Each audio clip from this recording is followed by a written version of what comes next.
Hey, what's going on, ladies and gentlemen? My name is Rage, and we are back today with a quick update video here in regards to my arena team. But more importantly, still completely crushing it, as you can see here. With just an hour and a half left, we're still ranking in the top 10, and you really want to be in the top 10, top 20 because of the additional rewards that we're getting. Right, staying in the top 10 has been able to earn me 500 power cores every single day.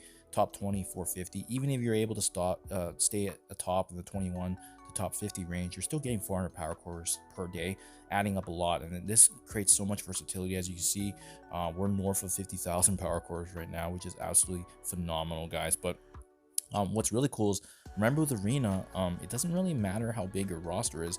It's about having the best 5, best 6 characters that you can use on an offensive or defensive standpoint. So even, for example, number 1 here being 108 million TCP, myself only being 84. But you can see it's not really about that, right? Even the few players after me, 138, Booyah, being 127. So it's really about having the best 5-6 characters that you can utilize for offense, and that's what I want to showcase for you, and as well got some gameplay. Now let's talk about the 5 characters that I'm utilizing right now. And again, without a doubt, obviously these are some of the best characters in the game. I think Odin is definitely going to be the difference maker, right? Like, he's going to be the deal breaker. If you want to be in the top 10, absolutely need to have him. Now that more folks are getting him unlocked with the additional infusion of ISO 8 purple, now that Battle World has returned, we'll definitely be seeing a lot more. But yeah, he was a great Dark Dimension 8 unlock, and you'll see in the gameplay too. Whether or not you're going to be winning the matchup is really going to be dependent on how fast you take down the enemy Odin, which essentially seals the match. Thanos Endgame, honestly, either the second or third most important character in this tandem, just because of the fact that he has that passive that can almost reset the match, and that's where his Annihilator team does come in, right? That synergy right now, the bonuses they get from the arena meta. I suspect Thanos Endgame will still stick around, even with Professor Xavier coming around the corner. But we'll see in the meantime. I think the arena meta is going to change quite a bit in the coming months here, but in the meantime, at least we can take advantage of Thanos Endgame for the time being. Mephisto, still one of the best characters in the game. Obviously, preceding Odin, he was the top tier character, right? So having that synergy with him and Odin definitely makes the most sense.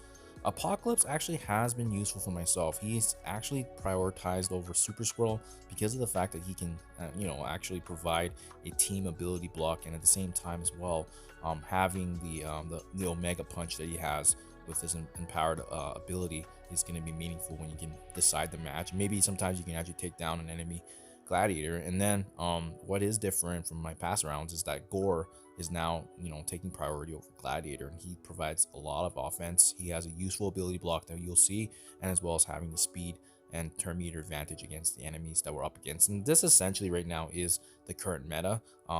There's been some variations with Shadow King, Gladiator, but for offensive purposes anyways, this seems to be the best 5. Now let's get into the gameplay, and I'll show you 2 different matches with the different play out here as well. Okay, first matchup.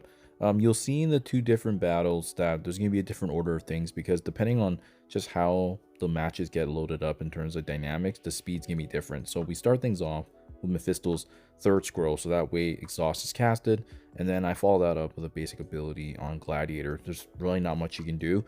I don't recommend using Mephisto's special because it actually creates a taunt on Odin, on our Odin. So now you have this position where we can use our Gore to actually ability block Odin. Very, very key there, guys, because if we can get our Odin to use his abilities before the enemy Odin, that's how you're going to gain the advantage in battle here, right? The number 1 objective in arena is to take down their enemy Odin as soon as possible. We do go ahead, we use the stun actually on Gladiator in that top left corner, just because we don't really want, you're not going to be able to stun Odin anyways, but in the meantime, it still leaves a taunt on him and still gives us an opportunity to attack him in doing so.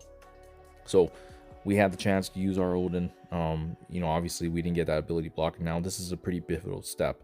If the Gladiator enemy does have less than 50% HP, our Apocalypse is going to be able to use his ability right away.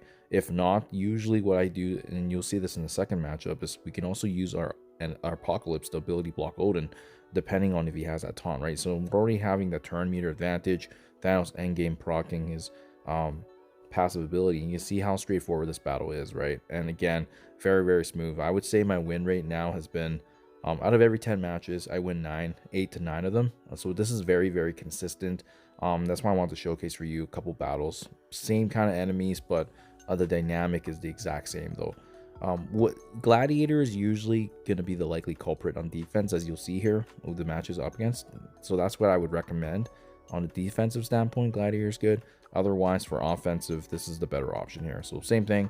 We start off with the third scroll here, as you can see, and it almost exactly mirrored the first match, right? We used the basic ability of Mephisto actually on the Gladiator, and then once again, enemy Odin has the taunt, and this time we actually use our Apocalypse to ability block him.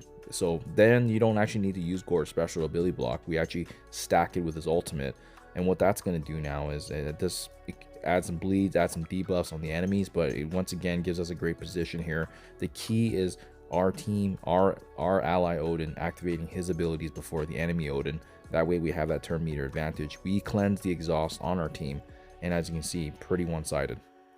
So now very similar attack order to the first round, which is we activate the stun on the enemy Gladiator. Chances are enemy Thanos endgame probably will be able to proc his passive, but it doesn't really matter because we were able to stall that one turn difference, and that's very notable. And what's even more beautiful is when they actually are able to obviously trigger our Thanos endgame passive. It gives us that extra little boost of damage and the cleanse, which is massive. But yeah, this is looking really good. All the enemies are looking pretty weak and squishy. We now get a chance to use our Apocalypse to activate his ultimate, and now we're just cleaning up, because they weren't able to get their Odin to use his special to heal up. That's what's going to be the focus of the match, right? Getting that kind of turn meter advantage against the enemy Odin, using our abilities before he does, is essentially the name of the game of the arena now. And boom, very timely Gore passive actually, because we were able to land that ability block, and now this is where it gets tight. But again, pretty one-sided because of the fact that we have the numbers against the enemy Odin, and as well, like I said, he hasn't had a chance to use a special, and boom, this is what's been working for me, guys. This is how I've been able to stay at the top 10. But I usually do my matches right before the reset at the end of the night, so that way I can guarantee that I'm in the top 10, top 20 for getting to the power chord, guys. Hopefully this is helpful. Let me know what you think, comments below, if you're following the strategy or not. This has been a pretty consistent way to stay in the top rankings right now, so hope this is helpful. Thank you for your time as always, and I'll catch you guys in the next one.